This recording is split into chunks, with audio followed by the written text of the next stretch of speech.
this up. Okay. But for those of you who are here and those of you who are watching this through the recording, welcome to the September meeting of the Nashville Microsoft Azure User Group.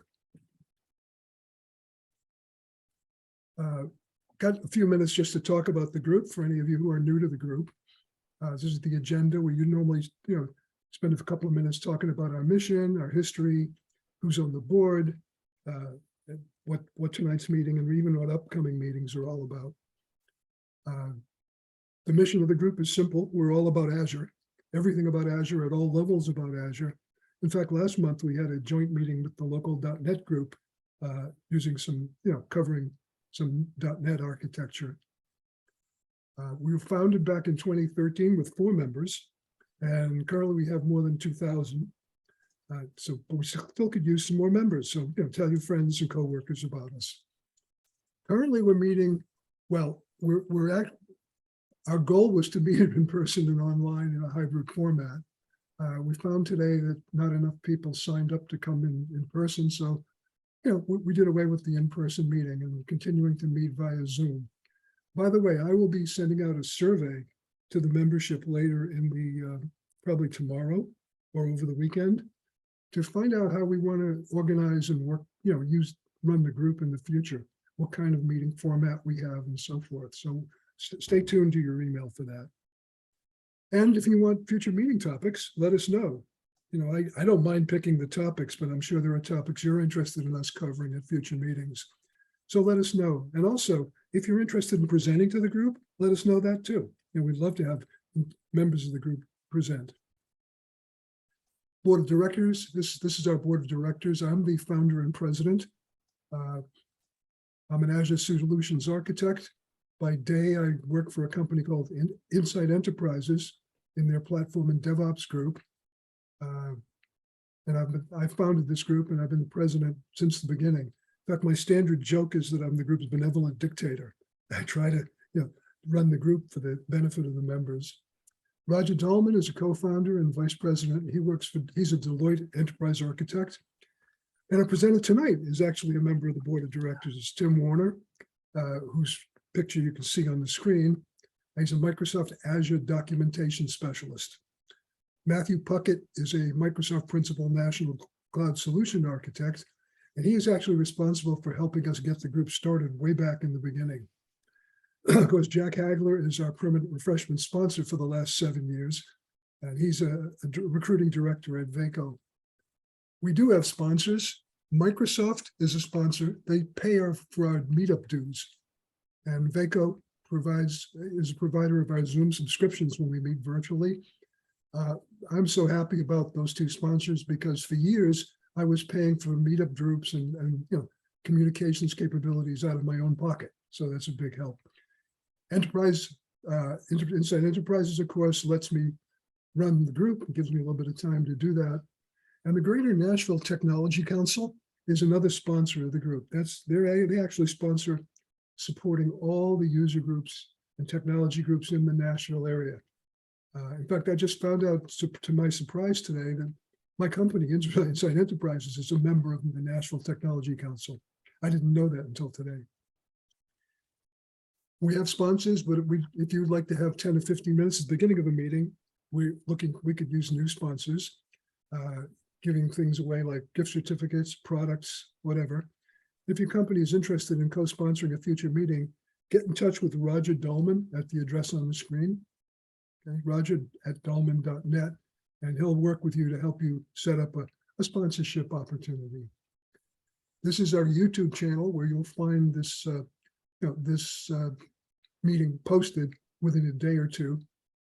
Okay, and we actually have a couple of additional meetings set up. In October, we have Azure VMware Solutions. For those of you who don't know, that's the ability to run VMware workloads natively on Azure. So you don't have to migrate VMware virtual machines to Azure, converting them to Hyper-V. If you want to have a complete VMware solution in Azure, you can do that now. And also, my friend and one of our long-term members, Chris Quinn, who's also an Azure architect at Insight, will be presenting on Azure governance. Again, if you're interested in presenting a topic, let us know. And with that, I'm going to turn the floor over to Tim, who's going to talk to you about VNet virtual networks at scale with Azure Virtual Network Manager. Stop the sharing and let Tim take over the sharing. Okay. There we go. I see your desktop. All right. Well, let's get this party started. Bill already started the party. Let me continue said party. Yeah, glad to be with all of you. Thanks for being here. And if you're watching on recording, hello, thank you. This, as Bill said, is an introductory session on Azure Virtual Network Manager, or AVNM for short. Say that 3 times quickly, AVNM. Objectives are as follows. I want to start by understanding the business case. Why does this service exist? How does it fit in with existing virtual network management products? And I, of course, done a demo so you can see how to deploy and configure the service and try it out for yourself and see how it fits. Okay. Session materials. If you want a copy of the slide deck, I've made a PDF of them and you can find them at this short link here, timw.info/AVNM, timw.info/AVNM. Bill, if you wouldn't mind putting that URL in the chat at your convenience, please. Sure. That would be really convenient. Sure. I would like that. Thanks. And also any questions that come up, let me see if I can get the chat window to display on my other monitor. Wow, Zoom seems to have made some changes on how it shows up here. Oops. Yeah, I'm having trouble. Oh, okay, there it is. Okay. Yeah, okay. Well, I'll leave that alone. I want to start stepping into the shallow end of the proverbial pool. The AVNM service is in public preview. And just a reminder what this means, it's pre-release. And what we've got on the screen here, let me bring out my drawing tools, is a screenshot of just some of the Azure terms of use of Azure previews. And it explains private preview, public preview, and generally available. Here's the URL down in the lower left, short link to this page. But normally or historically, it's buyer beware or customer beware. Normally, the public preview features are not intended for production use because there's normally no service level agreements or support agreement on Microsoft's part. However, I think that engineers at Microsoft and product managers, et cetera, understood that how are they going to get buy-in and good feedback from customers scaring them off like that? So instead, you'll find on this previews page a list of different services, just something to keep in your mind. You know, as far as it's very likely that an Azure service team will support you even in public preview. The grounds are definitely soft in that regard, and that's good news, I think.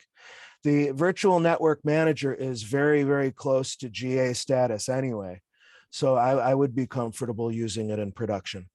What's some additional foundational knowledge that we should have in our tool belts before we dive into Virtual Network Manager specifically?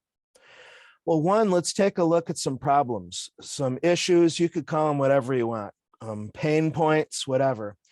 So here we have a hub spoke virtual network architecture where we have a hub at left that could be going to on-prem via express route or VPN.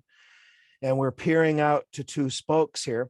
You know, global VNet peering means that these VNets don't have to be in the same region or subscription or even in the same Azure AD tenant. We normally are going to use network security groups to secure inbound and outbound traffic to and from our VMs on a subnet by subnet level. We could have Azure Firewall or a third-party network virtual appliance providing help with connection security and traffic management. For some load balancer products like Azure Application Gateway and Front Door, you have Web Application Firewall. You have the ability to take over routing from Azure System Routing and use either user-defined routing tables or the route server, the Azure Route Server. So this comes with a lot of baggage, doesn't it? Particularly a business who may not have staff who are really strong with software-defined networking or frankly, networking in general. So I've noticed, maybe you've noticed as well, a trend over the last few years of what I call composite services. that take existing functionality, maybe add some new functionality, and basically present the customer an easier path to get a topology like this set up without having to know all of the moving parts and keeping them going. And one example of such a service would be Azure Virtual WAN. The idea here is that you're giving up administrative control in a hub VNet. When you create a virtual WAN hub, all you're really doing, all you have control over is the name of the hub and the address space. There, you don't have any more control. You're delegating it to Azure. And what do you get in return for that? Well, supposedly, the idea is that you get more turnkey capabilities in terms of doing things like peerings, VNet peerings, express route circuits, site-to-site and point-to-site VPN, stuff like that. And I'll do a little mini demo on this in just a minute.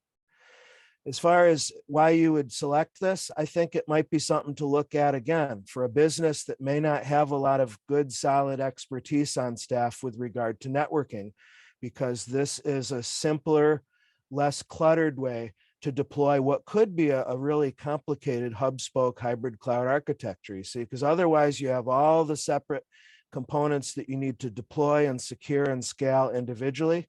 Here, you're delegating a lot of that to Microsoft. Okay, so that's the virtual WAN. That always stands as an option. I mean, I didn't call it as such, but this, when we do it all yourself, I guess we would call it an unmanaged virtual network infrastructure. Hopefully you've used deployment templates like Bicep, Terraform, or ARM JSON templates to standardize your deployments, but still, this is all doing it yourself. Then we've got virtual WAN. Also want to keep in mind management scopes. This factors heavily into Virtual Network Manager. Just as a reminder, the way that governance happens in Azure Resource Manager is down at our individual resource level, with the virtual network being a good example of an individual resource. We're always going to deploy resources in the context of a resource group, and this makes it more convenient to apply things like role-based access control and Azure Policy once to this object and let inheritance take care of applying it to all of the child resources.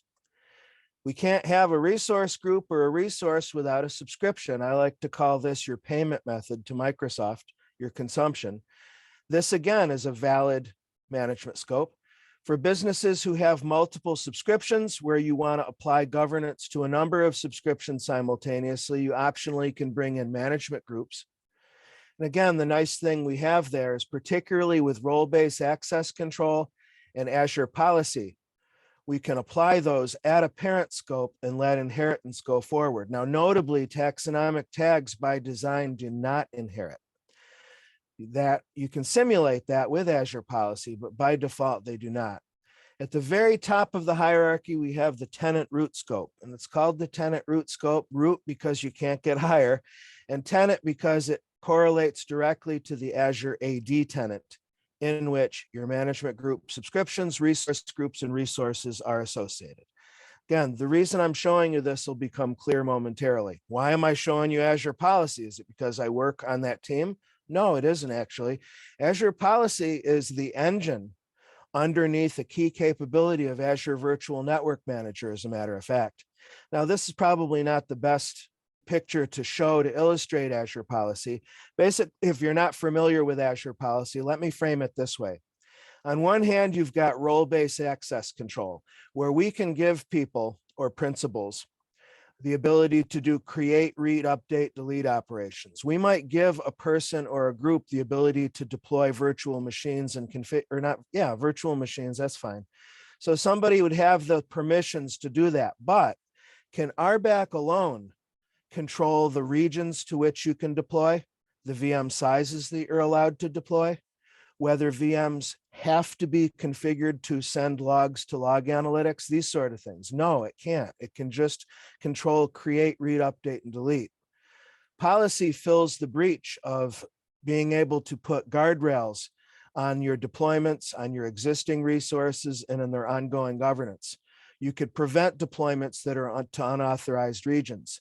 You can report on VMs that are currently not configured the way that they should for compliance. You see what I mean?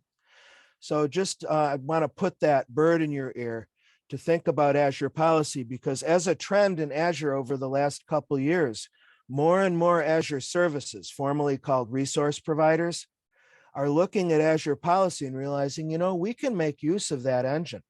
If you're familiar with guest configuration, that started its life as Azure PowerShell desired state configuration, a way to do configuration management using PowerShell.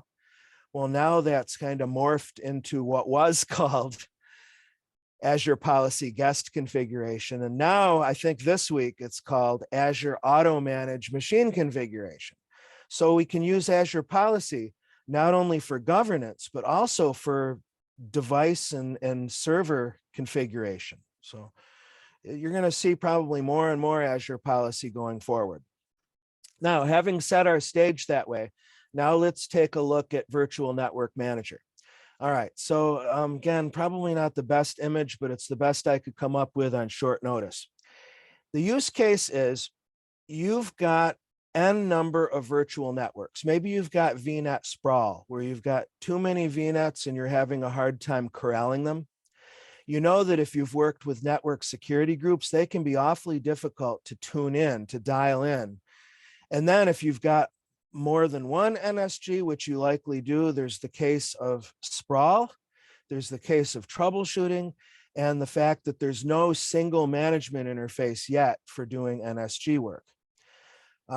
So think of this issue of VNets. How do I do peerings? I don't want to go for virtual WAN, that's overkill, but we can't do unmanaged. We need some help. So I want you to think about Azure Virtual Network Manager as a way to make it easier for you to apply some automation, really, to help standardize some of your VNet connection rules, as well as just your connectivity. So what this is showing here, speaking of management scopes, is that you can build out network managers that are scoped either at the management group or the subscription level. So that means that you can create a virtual network manager that could aggregate VNets from potentially across all of your subscriptions. In that case, you'd create your network manager at the management group scope. If your business is more partitioned or siloed, there's nothing stopping you from creating network managers at the subscription scope. That would just adjust the VNets that could potentially be added to what's called a network group. All right, so think of that. That's management scopes. And the fact that there's two main types of configuration you can apply to your groups. One is connectivity, two is security. We'll see what that means momentarily. First, though, the concept of network groups. There's two ways to populate network groups, and a network group is simply a container that has 0 or more virtual networks associated with it. Now, if you understand Azure AD groups, and if you're familiar with assigned groups that you populate manually versus dynamic groups that you let Azure AD populate based on account properties, if you understand that, if you've used that, then you already know how network groups work because it's the same paradigm. The difference, though, is that in Azure AD, you can't combine in a single group, you can't have it be dynamic and manual. Here with network groups, you actually can. So there's nothing to stop you, aside from permissions, from manually adding virtual networks within the scope of the virtual network manager to that network group. Fine, not very automated though. You can do dynamic groups. This is really what I want to focus on. And if you recognize this icon, that's the Azure Policy icon, and that is the entry point. In other words, the engineering team behind this capability partnered with the Azure Policy engineers saying, we want to be able to create or have our customers create dynamic network groups based on different criteria. For instance, if VNets have particular tags, down here you can see the UI. We'll see this live in a demo, but I just wanted to put it on a slide first so we could talk it through. So you create these expressions just like you do with Azure AD dynamic groups that qualify membership. And because Azure Policy is all about recursively or iteratively looking for compliance, that's the engine under the hood. So every time Azure Policy does a compliance scan, it's going to look at the virtual networks that it's supposed to look at, evaluate it against your rules. For example, you might have it set that if the tags are set to project X, let's say, make them a member of this group. So you will find over time, as new VNets spring up by you and your colleagues, as long as they're tagged correctly, they'll be automatically shuttled into the appropriate network group or groups. As you can see, the list of properties, you could do subscription name or subscription ID or subscription level tags. You can do resource group, so I would imagine this list will expand over time. Seems to me tags is a pretty useful one, just regular old garden variety Azure Resource Manager taxonomic tags. Is there presumed knowledge of Azure Policy? A little bit. Most of the Azure Policy plumbing is abstracted away, at least in the portal UI. Eventually, I don't know if it's available right now, but eventually you'll be able to work with the underlying policy JSON, either in the Virtual Manager portal and or the Azure Policy portal. So if you're accustomed to working at the JSON level and working with the actual policy and initiative definition and assignments, you'll be able to do that if you can't already. What else do we do? Those two different types of configuration I told you about, once you've established a network group, a connectivity configuration is basically, do you want to do a full mesh where there's full it's not transitive connectivity, but full bidirectional peerings among all of the VNets in that group? Or do you want to do a more traditional hub and spoke architecture? All right. Now, something that just popped into my mind that I'm not sure of, and maybe we'll be able to test tonight, is can we adjust the directionality of the configuration? Like if we do a hub and spoke, I'm assuming it's going to be bidirectional. But if you've worked with peerings, you know that you can adjust the directionality. If for security reasons or troubleshooting reasons, you want your peering only to go from spoke to hub, it'll be interesting to see if that's surfaced here. If not, I know who I'm going to contact on Teams tomorrow at work. By the way, I forgot to mention this. I'm not here in my capacity as a Microsoft employee. I'm here 100% in my capacity as a community member. And this is all public stuff. I would never reveal non-disclosure agreement or NDA proprietary info. So having said that disclaimer. So that's the connectivity, pretty straightforward. Just what do you want? And this is meant to abstract the complexity, especially with a mesh. If you've got a whole bunch of VNets, I mean, you could do it in a template certainly, but if you're going to go in the portal, you're doing a lot of clicking and typing to establish all of those peering links. Okay, now the security configuration, this I think is particularly compelling. What these are OSI layer 4 rules. And if you're familiar with the OSI model with networking, goes from 1 to 7, physical to application. Well, 4, you're dealing with IP addresses, ports, and protocols. And you might think, wait a minute, that's the level at which network security group rules work. Exactly. The idea here is you can create layer 4 rules that are evaluated before any NSG rules that you have in your topology, which means that we can finally begin to standardize some of these connection security rules that otherwise you've got these NSGs all over the place. You can apply a set of rules at the group level, and all of the VNets within the VNet manager group will inherit those. And as I said, they will be evaluated before any NSG rules ever are. Now, here's a question. If you've begun adopting private endpoints, how does that fit in with Virtual Network Manager? And in particular, how does that fit in with security configuration? Now, if you don't know, private endpoints are a really big deal nowadays because it provides the best path in most cases for doing private access with private IP addresses from your virtual networks to different Azure PaaS data services. Like think of Key Vault, think of Azure Storage, think of Azure SQL Database, think of Cosmos DB, where you potentially can cut off inbound access completely and communicate privately. Good stuff.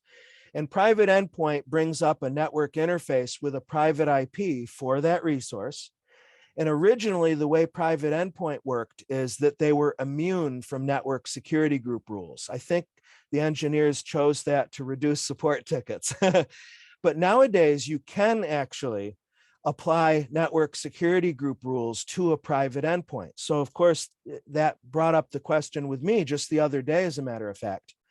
that if you create a security configuration, those rules are always going to be evaluated before NSGs.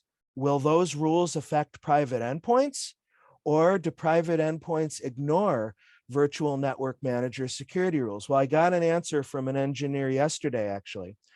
And they said that if you're not doing a private endpoint NSG, then the virtual manager rules will be ignored by the private endpoint. But as long as you've attached at least an empty NSG to that private endpoint, then any rules that you apply in the context of the virtual network group will in fact be applied to the private endpoint, which means that you can further control, constrict, govern traffic going through that private endpoint. I hope that made some semblance of sense. Well, let's put it together in a demo. Bill, any questions in the queue that you want to surface at this point? No, no questions yet. Okay. Here we are in the Azure portal, and I said I wanted to do just the minimalist of demos for virtual WAN, just because it's something to consider. I mean, you know, with Microsoft historically, I've said this for a couple dozen years, there's always 3 or 4 ways to accomplish any given task. That's certainly true in the Azure platform, and it's a question that more than one may be appropriate, you know? So virtual WAN, you start your journey by creating a virtual WAN resource. I did that before the session today. And then there you come into hubs and you start to develop these managed hubs, because the idea is you can do a managed hub and then you can use this turnkey method to do spokes and hybrid cloud connections. And you can even do multiple hubs. And one thing else that's cool about virtual WAN is that it can work with unmanaged VNets. In other words, you don't have to go all in. You could have a managed hub that's peered to an unmanaged hub. Excuse me. You could have a managed hub that's peered to an unmanaged VNet. You see, it's not all or nothing. But what I want to show you here is that when you go to create a managed hub, I just want to show you the interface. You give it a name. As far as configuration, all you can give is the private address space. You don't get to create VNets. You don't get to do routing. That's something else that virtual WAN seeks to automate, is user-defined routes.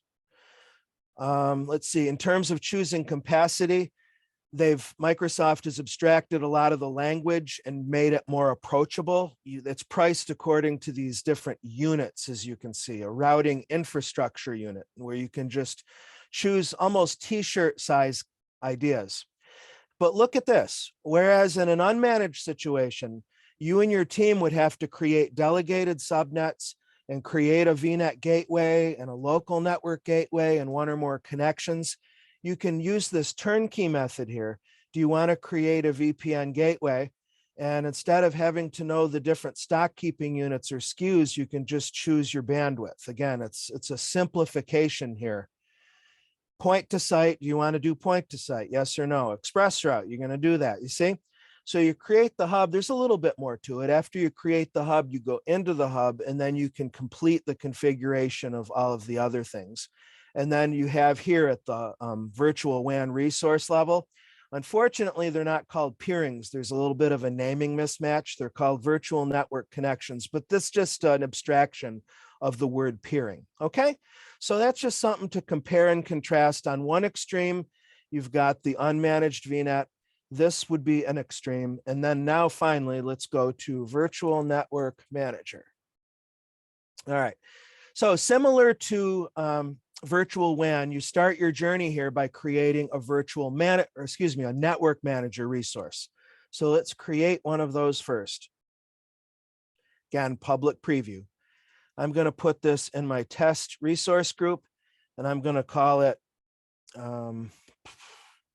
Nash Azure Manager.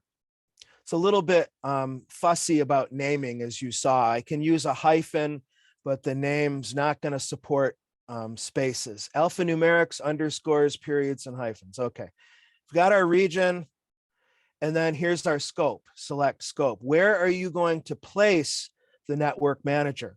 I don't have any management groups. All I see is the tenant root in my individual Azure Pass subscription. I'm going to choose the subscription scope here, But again, if you choose a higher scope, that just simply broadens the VNets that you potentially can add to your groups. So this manager will be added to my Azure Pass subscription scope. And then you choose what features you want to light up. If you just want to handle connectivity, but not security, if you just want to handle security, of course, I'm going to select both of these. And then we'll create the Network Manager resource. So let me send that into Azure Resource Manager. Shouldn't take more than a moment. And within deployment failed, huh? Well, that's not cool. Let's take a quick scan and see what happened. Cannot have two network managers to the same object overlapping scope accesses. Oh, wow. Okay. Yeah. So I must already I have that other VNet manager that's already assigned to the subscription scope. So it didn't like that. Okay. All right. That's fine. Well, let's roll with this. This is my original one that I created the other day. And what we'll want to do within the Network Manager resource is start to build out our network groups. So you've got down here network groups and configurations is the two things we'll look at specifically. So let's go to network groups and we'll go to create. Give it a name. What are we going to call this? I'll call it Nash Azure Network Group. Okay. All right, easy as pie. Notice that it says group member 0. So let's go to Nash Azure Network Group. And what do we have in there? Looks like we can actually see the policies specifically. I didn't notice this when I looked here the other day. We can look at group members, but the main thing I want to draw your attention to is right here on the overview page. This would probably be the preferred way to start to populate the network group. As I said, you can do manual as well as automatic. So let's do both because you can combine them. I'm going to do a manual add operation. It's going to list all of the VNets that are under my scope, my subscription scope. Remember, the VNets do not have to be in the same region. I've got one in West here. In fact, I'm going to select that LZ VNet right now. So let me bring that into the network group. So if I go to group members, I should see momentarily, I've manually added LZ VNet. Okay, let's come back to where we were on the overview page and let's build out a dynamic group. So notice it says here, create policy to dynamically add members, create Azure Policy. I can see where that could be potentially confusing. So what you're doing here is creating a policy assignment under the hood. It's just that the Azure portal UI is abstracting the underlying JSON for us. I'm going to call this Nash Azure Dynamic Group. And we've got our scope. It looks like it's going to allow us to change the scope. Notice it doesn't let us go upstairs. Remember I showed you that slide where you got the tenant root, management group, subscription, resource group. Here the choices are tenant root, management group, and subscription. So if I had started at the tenant root, this is telling me that when I create my dynamic group, I can scope it farther down if I want to. But I can't do that because I've already selected the most granular scope available to me, and that's my subscription. Let's see here. Okay, so it looks like there is a link where you can work directly with the JSON. If you want to, you can expose the JSON using this advanced editor. We'll use the interface here to start with. So here is our rule set to get started. So I'm going to go to parameter, and why don't we grab, let me open up another portal tab really quick because I want to take a scan at what my virtual networks, where my virtual networks are right now. So let's go and take a look here. I want to look at resource group in particular. Oh boy, they're all over the place, aren't they? Well, I've got a VNet RG that's got one. I'm going to just use that as an example. So why don't I try resource group name? And then you've got your comparison operators. VNet-RG, VNet-RG. I believe this is case insensitive. I'd have to double check to make sure. Let me see. And we also can do ands and ors. So I could say, or let's say the tag exists or does not exist. And let's make a tag that's called VNet. I don't know. It's just coming off the top of my head. Again, I'm just thinking aloud here. I'm thinking that's assuming that that's the tag name. You know how taxonomic tags in Azure are name value pairs. I'm suspecting that that refers to the name. We'll see in due course. And it tells us here, after our new Azure policy is created, we'll have to edit or delete the policy. So this graphical run through is just meant to be at creation. Ideally, though, I think the engineering team would encourage you to start with JSON. So I'm prompting you along here to get on board with Azure Policy, because it truly is being picked up big time across Azure. I mean, if you go into Microsoft Defender for Cloud, you're going to see the Microsoft Security Benchmark Initiative that has baseline settings, baseline recommendations. That's Azure Policy. So more and more, we're seeing that show up. Okay, so here we are. So we're setting that policy up. It's doing an assignment, and there you go. And we should be able to see that policy in your compliance status, both here and in the Azure Policy Portal. Just for grins, let's jump over to the Azure Policy Portal, and let's take a look at assignments and make sure that our scope is correct. It is the subscription level. And our assignment should be, I don't think it goes as an initiative. I think it's a policy. Let's see. Yeah, Nash Azure Dynamic Group. There it is. And if we want to take a look at the JSON just for grins, we can view the definition. And let me quickly throw that into VS Code. It's worth looking at, I think, because the idea is that, you know, in keeping infrastructure as code in mind and keeping DevOps principles in mind, we want our policies and initiatives in code and in source control and being processed by pipelines, ideally.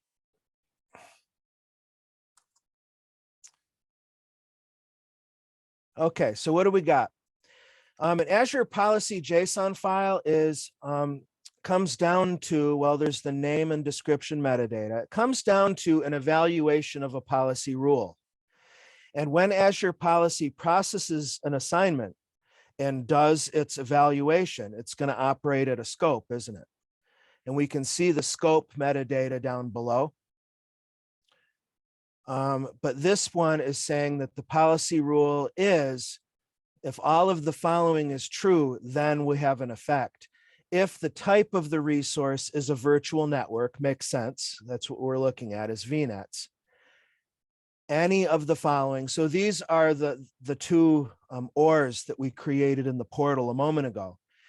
If the resource group name is VNet RG, or if the tag VNet exists, say pretty straightforward syntax, then there's an effect. And this is a new effect. If you've used Azure Policy in the past, you might be aware of effects like deny, disabled, audit if not exists, deploy if not exists. This is add to network group. And so it's telling us here, add to network group, and then we have the resource ID of the network group in question, which is our Nash Azure network group. So the idea is, if we need to tweak, let's say we need to tweak the logic of the evaluation, we're going to need to do that in JSON, and we can do that. I would do it, frankly, in conjunction with the policy portal, because it is Azure Policy. As you see here, edit definition, you could redo the assignment, you can export. I mean, it is an Azure Policy object, simple as that. Now, for grins, let's go back to group members and see if it's happened. It looks like it's happened. The policy is already run, and it's already enlisted our hub VNet from the subscription scope. And I would say this happened because this network is in that resource group. But remember our definition. I already forgot what it was. Oh, or taxonomic tag equals VNet. Let's try that. Let's go back to virtual networks and spoke VNet. Let's add a tag to it right now. And I'm going to set the name to VNet, and I'm going to call it spoke VNet and hit apply. So the policy evaluation cycle, it's not exactly continuous, but ideally that's what we would expect, it seems to me, to where Azure Policy never sleeps, that it's constantly doing its compliance scanning. So to that point, we can come back to the policy portal here and we can take a look at our compliance dashboard and see what's going on. And we can dig in. Again, we have to make sure our scope is correct. I want to filter out initiatives. And let's see, is there anything down there yet? Just saw it. Nash Azure Dynamic Group says compliance state not started, but we know darn well that it did start. But this is going to be one place to go where we can see the state of compliance here. Okay. Questions, comments, concerns, curiosities? So I think you're seeing the mechanics here. Bill, were you going to say something? Yeah, we, excuse me, a little laryngitis. We have a question in the chat. Outside of access controls, et cetera, is there a limit to how much an AVNM can manage? Limits for AVN. I don't know those offhand. I will ask. And if you don't know, my Twitter handle is Tech Trainer Tim. Follow that because I'll make sure to post an update tomorrow if and when I get a good answer. It's a good question. Let me make a note so I don't forget. Obtain the Azure Virtual Network Manager service limits.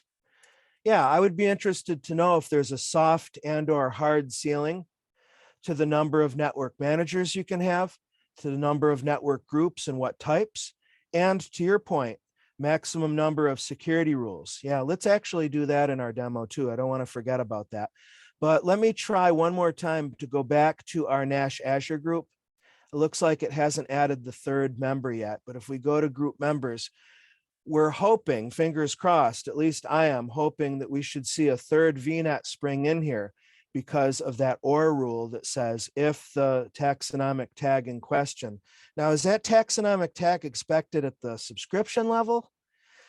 I've got some good feedback brewing that I'm going to submit tomorrow morning. Okay, so let's go back to network groups here. And now let's take a look again at configurations. And let's look at both of these actually. Connectivity configuration, security configuration.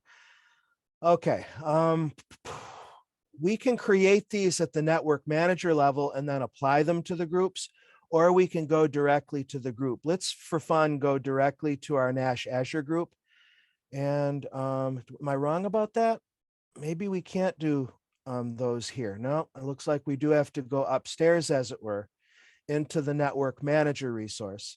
And we'll go down to, where was I? Configurations.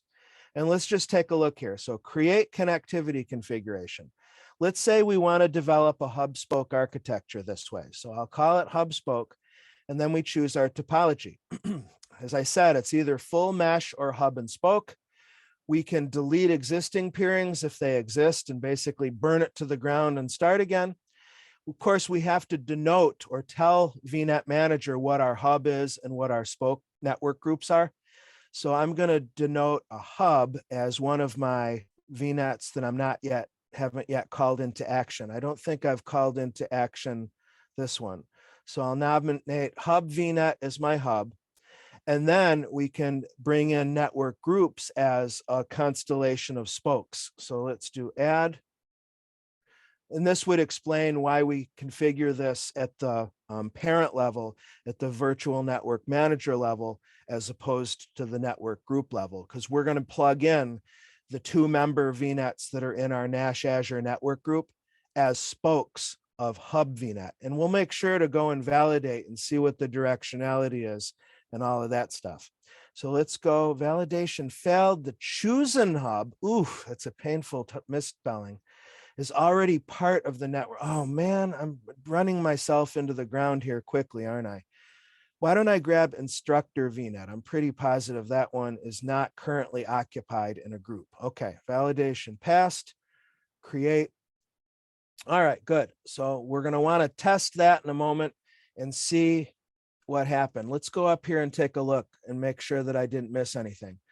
Hub spoke created successfully. For your connectivity configuration to take effect, you must I'm kind of learning some of this stuff as we go along here. So let's go over to deployments. I thought that that would just go into effect, but I guess not. Well, let's go to deploy configurations. We've got our hub spoke connectivity configuration here. I'm just trying to think on the fly. I'm going to get answers to all this stuff tomorrow the best I can. But I'm just thinking on the fly here of why we have this step. I guess where you can stage and validate what your config is. And then this would be where you actually want to instantiate that. That's the best I can come up with off the top of my head. And let's say your goal state will be deployed to the regions you well, my home region is East US.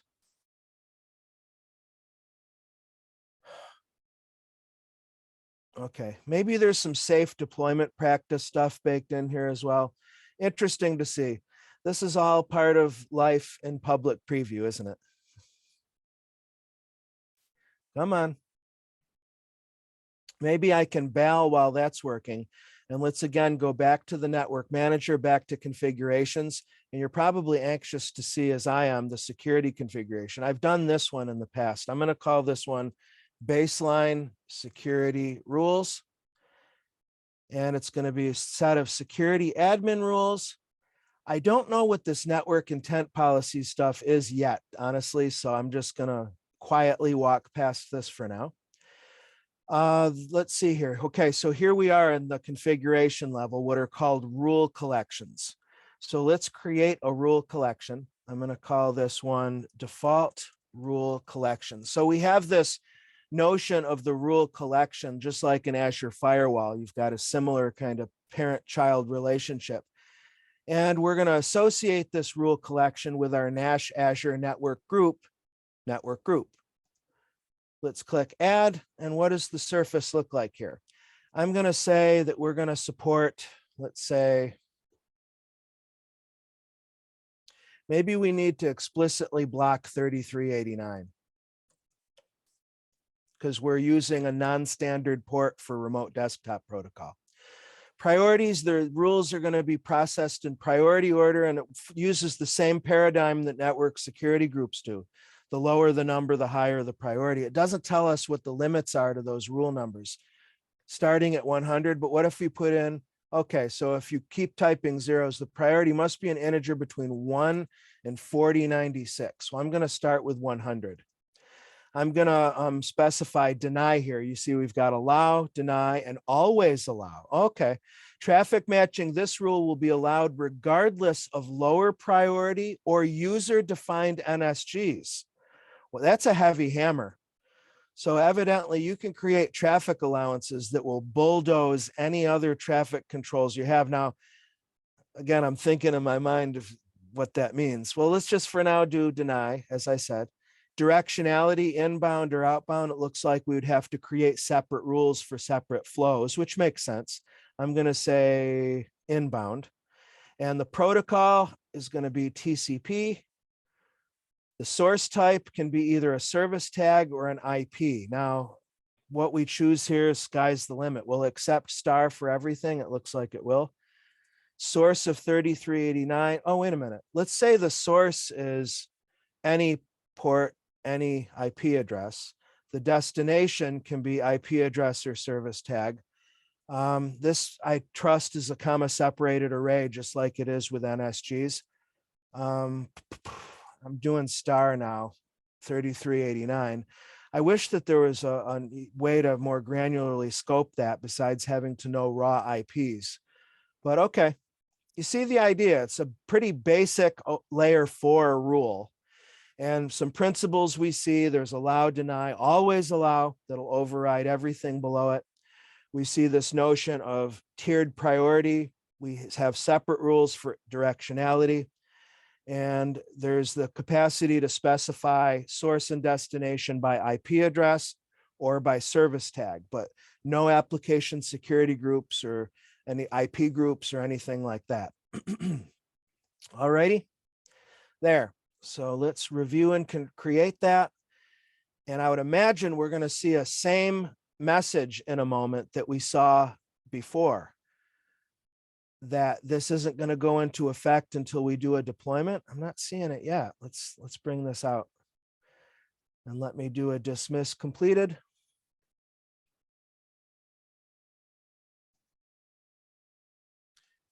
Why is this not showing any deployments? I thought I deployed the, oh, there it is. Okay, just needed a refresh. So let's see what happened. So it looks like our configuration completed. So we've got our network group, direct connectivity disabled, global mesh disabled, hub as gateway. Those are network peering properties. Let's take a look under the hood at the actual VNets for a moment. Let's go to instructor VNet, which is what I denoted as my hub. And let's go down to peerings and let's take a look behind the curtain. So you'll recall that in our network group, we had 2 VNets, which I presume these are. So we've got these funky names here that were auto-generated by Azure. Looks like one's already in a connected state. The other one's not quite there yet. So let's take a look at its properties. Yeah, looks like you can control directionality like you normally would. That's cool. Okay, yeah, that's something I wanted to validate. Is it easier to do the peerings yourself? You tell me. I don't think it's an either or proposition. Like I said, it's just a collection of tools for your toolbox, you know? So let's come back to our network manager one final time and let's quickly check. I don't know why that security rule is taking so long to put into effect here. Let's go to configurations. Yeah, we've got our baseline security rules right here. Where we can get to our rule collections and rules, target network groups. Okay. Well, I see we're getting close to the top of the hour. Let me quickly jump over to Network Watcher.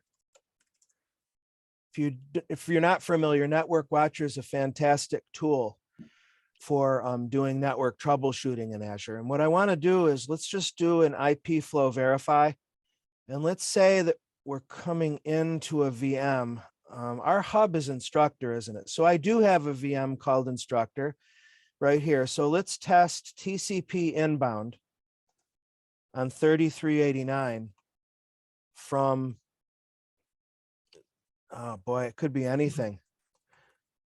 Should I use Google DNS? I don't know if this is even going to work. Hey, Tim, quick comment, and it may relate to exactly what you're explaining. There's a question about being able to see the net result of AVNM and network security groups. And it sounds like you're headed in that direction with Network Watcher. Yeah, Network Watcher has a number of tools that allow you to verify that your NSG rules are working properly.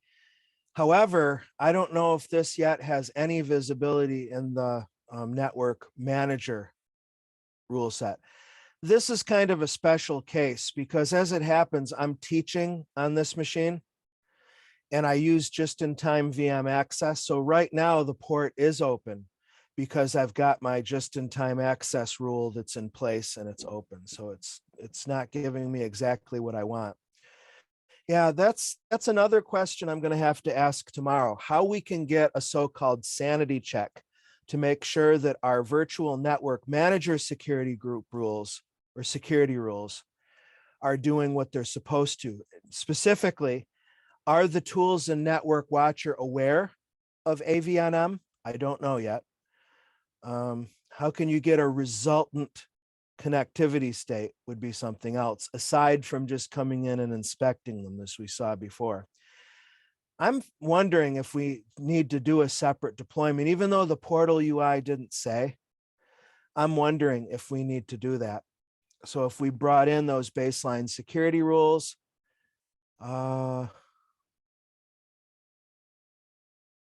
this configuration deployment won't apply the rules. I don't know. We've successfully reached the perimeter of my knowledge. I hope that that this walkthrough and at least the theory at the front end has given you a clearer picture. Unfortunately, I know there's probably more questions than answers at this point. A lot of it, I think, does come back to we're talking about a public preview feature. And compared to some public preview features like Route Server, which is in GA, I can't believe it is, but it's in GA. This seems at least most of the way there. There's obviously some more tweaking and tuning that needs to be done here for sure. But to round it up again, some of the problems that this is meant to solve is to make it easier to develop peered infrastructures via automation and policy, and make it more straightforward to apply standard traffic rules to collections of related VNets, and have those be effective or at least evaluated first before any user NSGs are within the VNet. Now, another question is, let's say that an inbound traffic flow gets caught by your security configuration and the traffic is dropped. Then it would never reach the inner NSGs. It would only be any traffic that's allowed through your any security rules that you have. I'm thinking, well, then again, we don't have a default deny all here. This is getting worse and worse in terms of confusion. So maybe I should shut up while I'm ahead. Well, this is the advantage of dealing with preview code, right? Right. Yeah, exactly. Yeah. And I would encourage you all to feel free. If you want to relay your feedback to me and I'll forward it to the AVNM team, I'm absolutely willing to do that. Let me make sure you have all my contact deets here. Let me just bring everything out here. So in summary, I would suggest, I've already mentioned this, that you look at Network Manager as simply another tool to consider in your network management toolkit. And I'm going to repeat it one final time. Azure Policy is something that I hope is on your roadmap to master if you're not already using it. Certainly is going to be required to be effective with Network Manager. Resources, basically a PDF of the slide deck, timw.info/AVNM. And there's my Twitter handle right here, Tech Trainer Tim. And like I said, you can DM me. Wait a minute, my DMs may not be open anymore. Tell you what, let me see here. How do I want to do this? Well, I mean, you can contact me any number of ways. I'm happy to open my DMs. I'll do that. Yeah, after I sign off, I'll remember to open my DMs. And you can give me your feedback and I'm happy to forward it on. Or if you have a contact at Microsoft, go that way. But now's actually a wonderful time as we're getting closer to the Ignite conference to send these tweaks, tunes, and questions to the team so they can work more than the number of hours they're working already, trying to get this ready for GA status. So with that, I thank you much. Well, thank you, Tim. Great job, despite the demo gods being against us tonight. Well, that's kind of you to say the demo gods. I'm going to say, as usual, the problem exists between my chair and keyboard more than anything else. Now, if I can figure out how to stop my screen share, Zoom has really done some really interesting stuff in